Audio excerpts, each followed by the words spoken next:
તમને વાંચવાની ટેવ હશે એમ હું માનું છું. આ માન્યતા બહુ સાચી નથી એમ પણ હું માનું છું. પણ બહુ નિખાલસતાથી કહેવા માગું છું કે જો તમે વાંચનમાં પ્રિય ન ગણનારા માણસો હો તો તમારો આ એવોર્ડ તમારે તમારા કબાટમાં સાચવીને અંદર રાખી દેવો.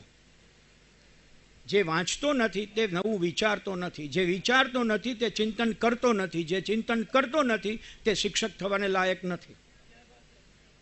તમે ટેકનોલોજીના આધારે જીવી શકશો પણ વાંચનના આધારે તમે વર્ગખંડમાં ઊભા રહી શકશો. શિક્ષક દરેકને અત્યારના જો મોટામાં મોટો પ્રશ્ન હોય તો classroom management is a problem for them. તમે કોઈ પણ શિક્ષકની વાત તો એટલા માટે કરું છું, પ્રાધ્યાપકોને પણ આ પ્રશ્ન છે.